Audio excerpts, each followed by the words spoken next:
Bismillahirrahmanirrahim. Assalamualaikum warahmatullahi wabarakatuh. Minggu ini kita bahas tentang analisis volume, biaya, dan laba. Materi ini akan saya bagi menjadi dua. Yang pertama sekarang dan minggu depan kita akan bahas tentang lanjutan dari materi yang ini. Oke, kita masuk ke slide pertama. Jadi, apa sih pentingnya kita ngelakuin analisis laba, volume, dan biaya? Dari namanya aja kita udah bisa tahu kalau analisis ini itu objeknya itu ada 3 yang kita analisis. Yang pertama adalah laba, yang kedua adalah volume, yang ketiga adalah biaya. Yang mana ketiganya ini saling terkait. Kalau perusahaan itu mengeluarkan biaya yang terlalu besar, maka akan mempengaruhi laba. Laba akan berkurang. Begitu juga dengan ketika perusahaan bisa membuat biayanya rendah, semakin efisien, maka juga akan mempengaruhi laba akan semakin meningkat. Begitu juga dengan volume. Volume ini bisa jadi volume jumlah penjualan atau sales gitu ya. Oke, pada poin ini sebenarnya adalah analisis laba, volume, biaya itu mempelajari tentang hubungan antara pemasukan, pengeluaran, dan pendapatan bersih. Kalau pemasukan itu perusahaan kan dapatnya dari mana? Dari penjualan ya. Penjualan tuh berarti kan sales, adanya di laporan keuangan laba rugi. Terus kemudian pengeluaran adalah biaya-biaya yang dikeluarkan perusahaan dalam memproduksi, memasarkan, dan segala operasional dari perusahaan. Terus kemudian pendapatan bersih yaitu hasil dari pengurangan antara pemasukan dikurangi pengeluaran sama dengan pendapatan bersih. Jadi pada dasarnya ini adalah komponen dari laporan laba rugi. Laba rugi kan kalau kalian flashback lagi isinya adalah cash inflow dikurangi cash outflow yang hasilnya adalah apakah perusahaan laba ataukah rugi. Kalau laba positif, kalau rugi berarti negatif. Jadi analisis laba, volume, biaya itu poinnya adalah kita menganalisis cash inflow perusahaan yang itu dari penjualan, terus kemudian pengeluarannya dia dari segi biaya, terus kemudian juga hasilnya endingnya pendapatan bersihnya. Jadi kalau pemasukannya lebih besar daripada pengeluarannya, penjualannya lebih banyak daripada biaya yang harus dikeluarkan, maka hasilnya bakal laba. Sedangkan kalau pemasukannya atau penjualannya lebih kecil daripada biayanya lebih besar, maka terjadilah kerugian atau minus. Oke, pertama kita masuk ke pengelompokan dari biaya. Kalau berdasarkan pola perilaku biaya, biaya itu dibagi menjadi 3. Yang pertama biaya variabel, yang kedua biaya tetap, dan yang ketiga biaya campuran. Deskripsinya, fixed cost. Fixed cost adalah dari namanya aja fix, berarti tetap, biaya tetap. Biaya tetap adalah biaya yang tidak berubah walaupun ada penurunan atau kenaikan aktivitas ataupun kuantitas. Jadi biayanya akan tetap walaupun perusahaan itu menghasilkan unit atau produksi yang meningkat ataupun menurun dalam relevant range atau pada batas yang relevan. Contoh dari biaya fixed cost adalah biaya mesin, biaya administrasi, biaya gedung, biaya tanah, peralatan, perlengkapan gitu ya. Jadi ketika perusahaan itu penjualannya naik, kan perusahaan nggak serta-merta langsung beli mesin baru. Ketika perusahaan berhasil menjual yang tadinya 500 terus kemudian ada kenaikan 700, kan nggak serta-merta perusahaan membangun gedung baru gitu kan. Nah, itu berarti biayanya tetap, biaya untuk sewa gedung itu akan tetap pada batas tertentu. Relevant range itu apa sih? Tingkat kegiatan di mana biaya tetap tertentu tidak akan berubah meskipun volume berubah. Jadi mungkin contoh gampangnya adalah ketika sebuah mesin punya kapasitas maksimal adalah 500 piece satu hari. Nah, 500 piece, 500 atau kapasitas maksimal dia itu merupakan relevant range atau batasnya dia. Kalau perusahaan mau mau produksi 200, mau produksi 300, 400, 100, dia berarti masih di relevan range-nya. Dia masih kena biaya satu mesin. Tapi kalau perusahaan itu ternyata sudah semakin maju, terus kemudian dia satu hari penjualannya bukan lagi 500 tapi 1.500 gitu. Kalau 1.500 kalau cuma pakai satu mesin kan nggak mungkin ya. Itu akan jadi nggak efisien, bakal jadi lama gitu. Jadi perusahaan akan nambah mesinnya lagi menjadi 3. Nah, itu berarti relevan range-nya jadinya berubah gitu. Jadi biayanya akan berubah tapi pada relevan range tertentu. Berarti relevan range-nya adalah 500. Setiap kelipatan 500 dia harus menambahkan fixed cost-nya.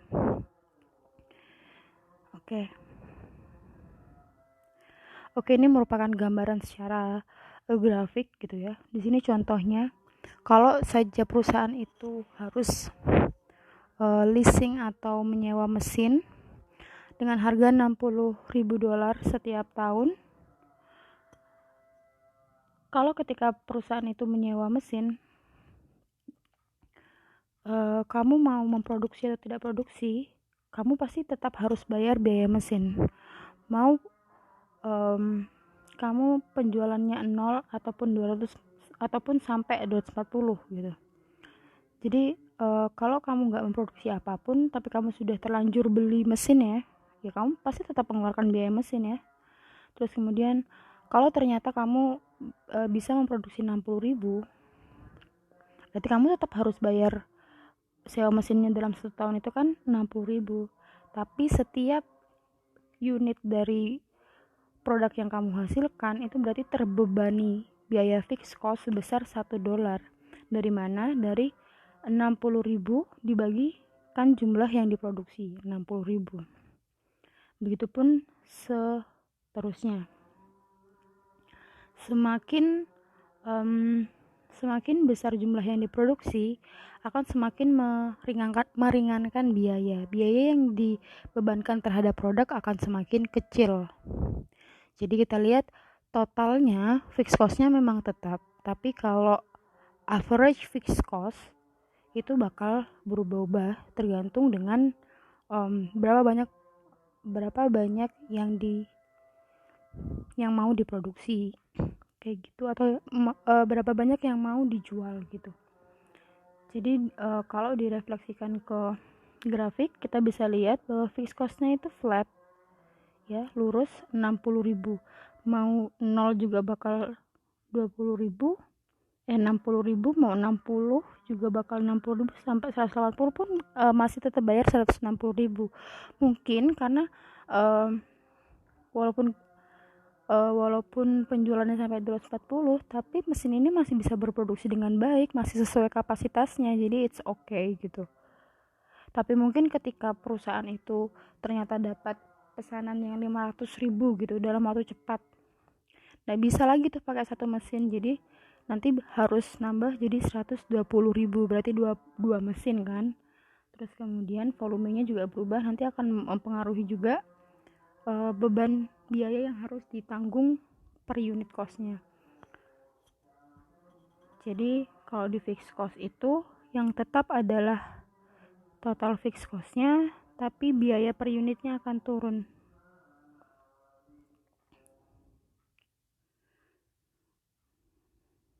Sedangkan yang kedua adalah variable cost. Variable cost itu opposite atau sebaliknya dari fixed cost. Adalah biaya yang berubah sejalan dengan perubahan aktivitas ataupun volume produksi ataupun volume penjualan. Jadi kalau perusahaan itu penjualannya naik, maka biasanya biayanya juga akan ikut naik. Kalau penjualannya turun atau produksinya turun, maka biasanya variable cost juga pasti akan turun. Contohnya variable cost itu apa? Yang paling gampang adalah basic raw material atau bahan bakunya.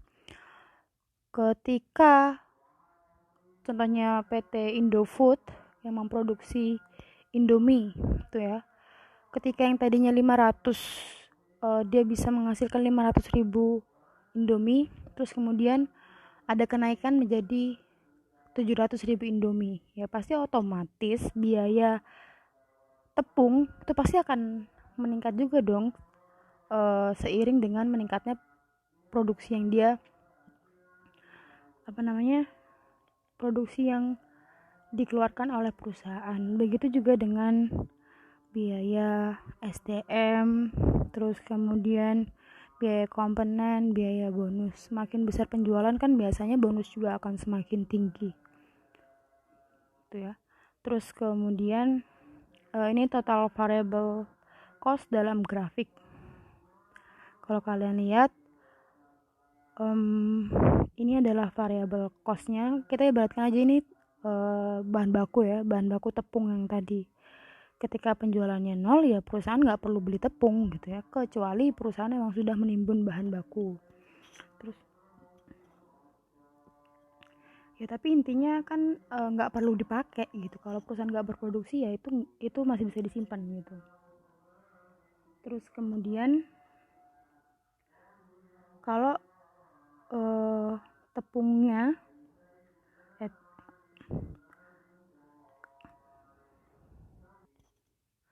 maksudnya kalau perusahaan itu akhirnya harus memproduksi 60.000 unit, 60.000 mie, maka dia membutuhkan 12.000 tepung, atau maksudnya kalau 500 kg tepung gitu ya.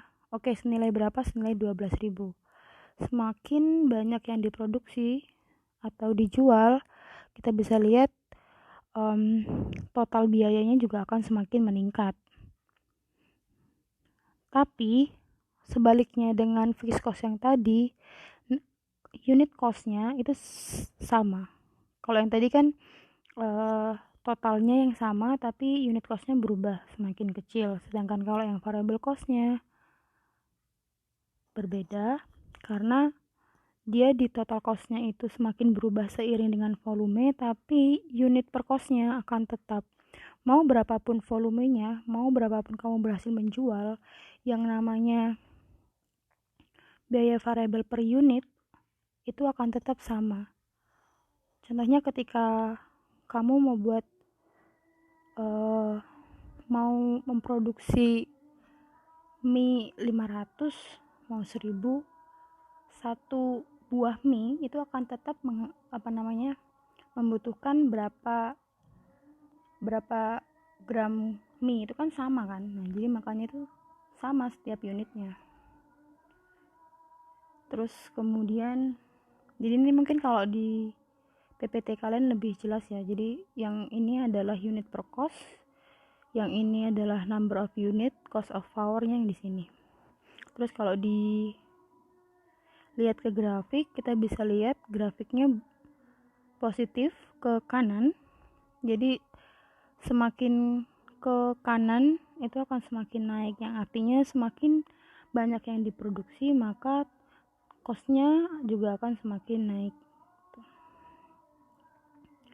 Oke, selanjutnya adalah mixed cost. Mixed cost itu dari katanya berarti campuran, berarti penggabungan antara fixed dan variable cost. Pada dasarnya setiap produk itu terbebani biaya fixed cost dan biaya variable cost.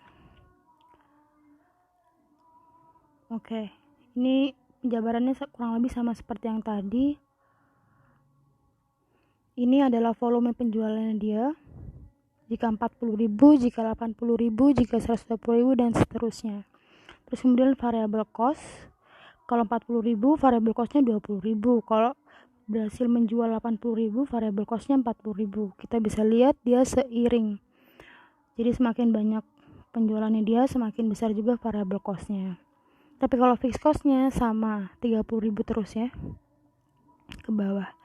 Total selling cost itu berarti 20.000 tambah 30.000. Total dari biayanya adalah variable cost ditambah fixed cost, yaitu 50.000 ya.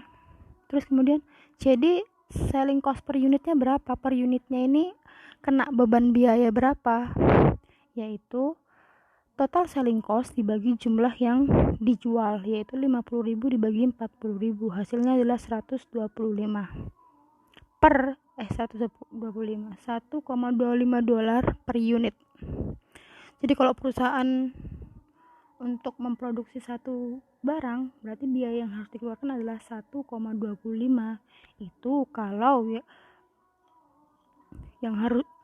kalau produk yang dijual adalah 40.000. Oke, kalau dibikin grafik berarti seperti ini ya. Ini fixed cost-nya, ini variable cost-nya. Selanjutnya analisis CFP atau cost volume profit analysis merupakan alat yang berguna untuk perencanaan dan pembuatan keputusan. Maksudnya perencanaan adalah dengan melakukan analisis cost volume profit, perusahaan bisa tahu tuh, oh jadi kalau perusahaan itu mau untung sekian, maka harus buat berapa banyak sih. Terus kalau mau titik impas atau mau balik modalnya sekian, itu butuh memproduksi berapa banyak, harganya gimana, terus kemudian beban-bebannya seperti apa. Itu berarti dia masuk ke perencanaan dan pembuatan keputusan. Jelas?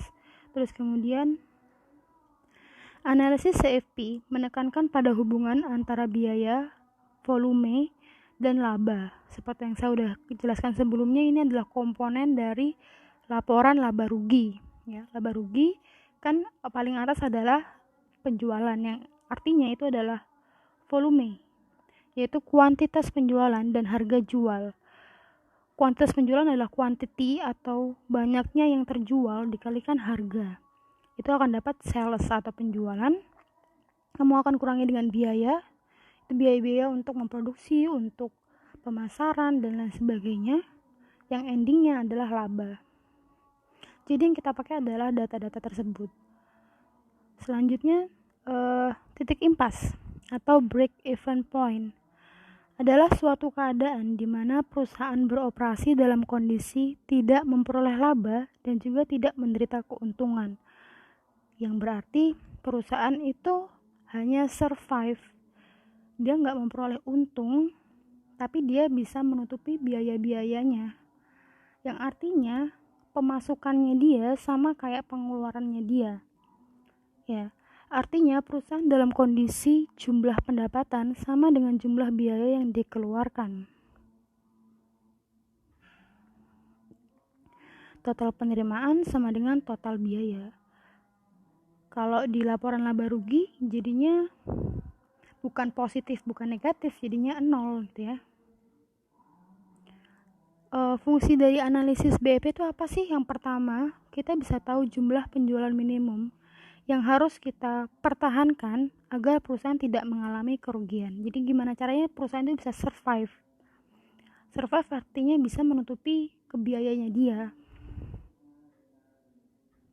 yang artinya perusahaan jadi tahu berapa sih jumlah produksi yang harus minimal dia buat. Terus kemudian analisis BEP juga berfungsi untuk mengetahui jumlah penjualan yang harus dicapai untuk memperoleh laba yang telah direncanakan. Jadi kalau perusahaan itu punya rencana, laba tahun ini harus naik 50% dari yang 500 juta jadi 750 juta. Nah, berarti berapa sih penjualan yang harus saya dapatkan? Nah, itu berarti bisa digunakan pakai rumus BEP. Terus kemudian untuk mengukur dan menjaga agar penjualan dan tingkat produksi tidak lebih kecil dari BEP. Selanjutnya menganalisis perubahan harga jual, harga pokok, dan besarnya hasil penjualan dan tingkat produksi ya. Intinya untuk membuat skenario dari perencanaan gitu. Jadi kita bisa buat skenario, oh kalau harganya segini, maka kira-kira titik impasnya berapa ya? Kalau harganya berubah jadi segini, kira-kira titik impasnya berapa dan lain sebagainya. Jadi itu dibikin sebuah skenario mana yang paling bagus, jadi kita bisa memprediksi gitu, jadi berbagai situasi. Oke, ini adalah rumus umumnya dulu dari analisis CFP. Tadi kita udah sepakat kalau rumus awalnya adalah pemasukannya harus sama dengan pengeluarannya. Pemasukan tadi kita udah bahas itu sama kayak penjualan atau sales. Nah, penjualan itu adalah price dikali quantity atau harga jual produk dikali kuantitas yang berhasil dijual. itu berarti pendapatan. Terus kemudian harus sama dengan biayanya, tadi kan katanya gitu. Sama dengan biaya itu terdiri apa aja. Yang pertama biaya fixed cost, yang kedua biaya variable atau variable cost. Kalau di breakdown, fixed cost ditambah dengan average variable cost kali Q. Kenapa yang ini di breakdown? Karena kalau biaya variabel kan sangat sensitif dengan kuantitas yang terjual. Jadi dia akan lebih mudah jika dipisahkan gitu. Tapi ini juga bisa sih fixed cost jadi average fixed cost berarti fixed cost dibagi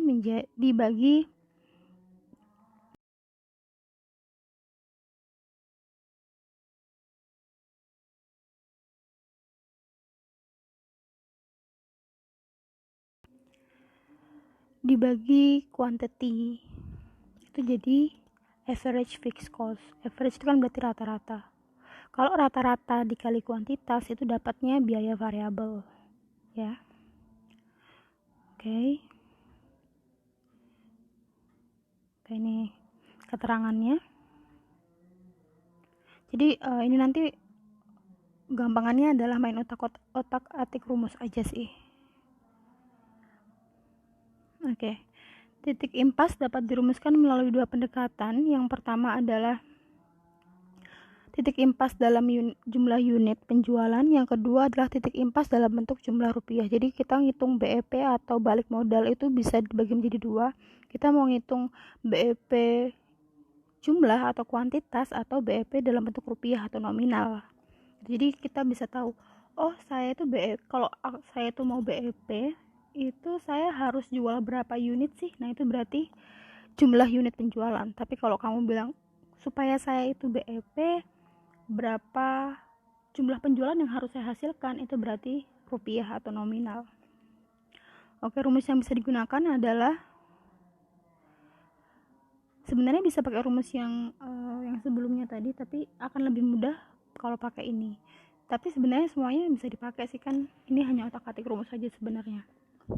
Oke, untuk mencari BEP dalam unit, rumusnya adalah fixed cost ditambah N per P itu price atau harga dikurangi AVC atau average variable cost.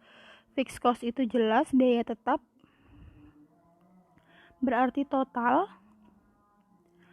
terus kemudian ditambah N itu adalah laba operasional atau berapa banyak keuntungan yang mau didapat oleh perusahaan. Tapi ini opsional, tapi kebanyakan nggak ada sih, maksudnya itu biasanya dihitung di akhir gitu. Tapi kalau emang di soal nggak ada laba operasional berarti ya nggak perlu dihitung plus N-nya ini. Terus kemudian dibagi dengan P, price, harga, dikurangi AVC. AVC itu adalah average variable cost atau biaya variabel per unit. Biaya variabel per unit itu berarti variable cost dibagi total quantity.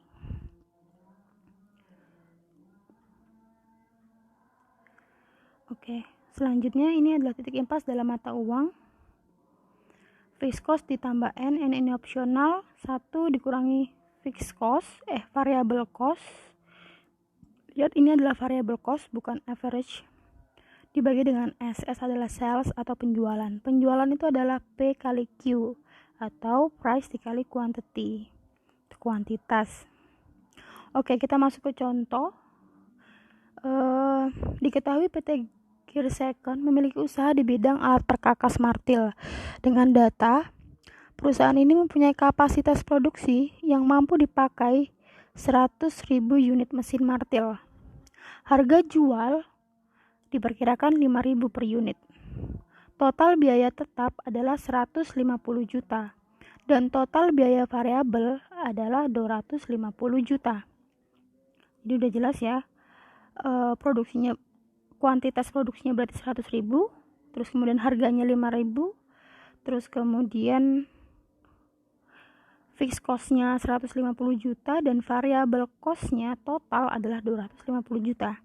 Pertanyaannya, berapakah BEP unit dan rupiah produknya masing-masing, Shopee. Kemudian jika PT Gear Second ingin memperoleh laba sebesar 100 juta, hitunglah titik impas yang baru dalam rupiah dan unit.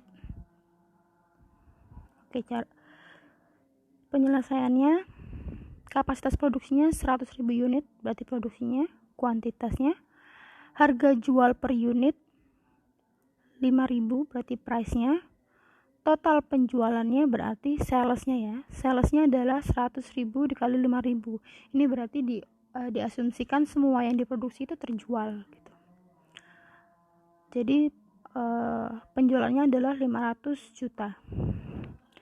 Pertama kita mencari komponen dari rumus BEP-nya.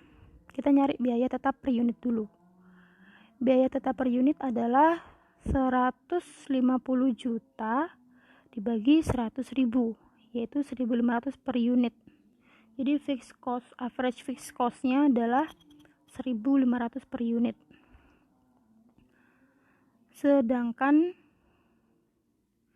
kalau biaya variabelnya adalah 250 juta dikurangi 100.000. Dibagi 100.000. Maka average fixed cost-nya adalah 1.500 per unit, average variable cost-nya adalah 2.500 per unit. Terus kita tinggal masukkan aja ke BEP unitnya. BEP unitnya tadi rumusnya adalah fixed cost per P kurangi AVC. Oke, fixed cost-nya adalah 150 juta. Atau sama aja kalau kamu pakai average kan juga sama aja, 1.500 kali 100.000 ya. Jadi 150 juta dibagi 5.000 dikurangi 2.500. Harga dikurangi dengan AVC-nya. Dapatnya 60.000 unit. Jadi untuk mendapatkan BEP yang mana pemasukan sama dengan pengeluaran atau revenue sama dengan total cost-nya, itu perusahaan harus memproduksi 60.000 unit. Sedangkan kalau BEP rupiah sama aja, kita tinggal masukin aja rumusnya. Ini adalah fixed cost per 1 kurangi 250 juta per 500 juta. 250 juta tadi biaya variabelnya atau variable cost-nya dibagi dengan total penjualan atau sales-nya. Hasilnya adalah 300 juta. Jadi kalau mau BEP, perusahaan harus berhasil menjual 300 juta atau rupiah yang harus dikantongin adalah 300 juta. Terus kemudian gimana kalau perusahaan itu mau punya laba sebesar 100 juta? Jadi bukan cuma BEP, tapi maunya punya untung 100 juta. Nah, berarti kita tinggal masukin ke rumus ini lagi. Tinggal rumus ini dimasukin, sama kayak tadi, bedanya N-nya dikasih masuk 100 juta. Jadi BEP-nya BEP yang baru. BEP ini sudah mempertimbangkan harus untung 100 juta. Gitu. Oke, selanjutnya ini ada tugas yang harus dikerjakan. Deadline-nya Selasa depan, seminggu ya. Ini sama kayak contoh soalnya. Jadi carilah titik impas dalam unit dan rupiah. Terus kemudian bagaimana jika perusahaan mau punya laba sebesar 75.000. Tugas 1. Jadi hitunglah titik impas yang baru dengan laba sekian. Terus kemudian yang kedua adalah yang ini. Kalau tugas yang kedua ini mungkin agak beda, tapi sebenarnya dia hanya pakai rumus dasar aja. Jadi PT Kalista itu memproduksi peralatan elektronik. Dia membutuhkan saklar khusus. Perusahaan sedang dihadapkan pada 3 alternatif. Yang pertama, dia langsung beli aja itu saklar dari supplier, ataukah dia harus membuat sendiri saklar tersebut. Kalau dia beli di supplier, harganya adalah Rp2 per saklar. Sedangkan kalau dia buat sendiri, Ada dua mesin pilihannya. Kalau dia pakai mesin pertama, dia harus mengeluarkan biaya tetap sebesar 135.000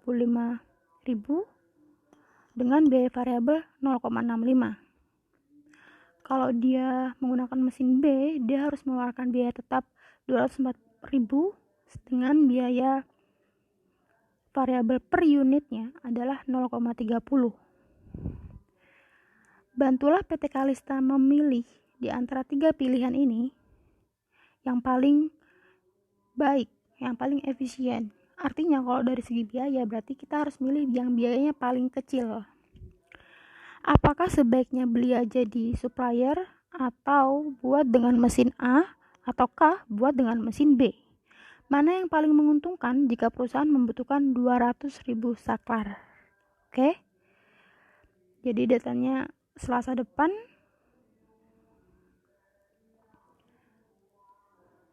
Semoga dipahami. Jika ada pertanyaan bisa tulis di komen. Terima kasih. Wassalamualaikum warahmatullahi wabarakatuh.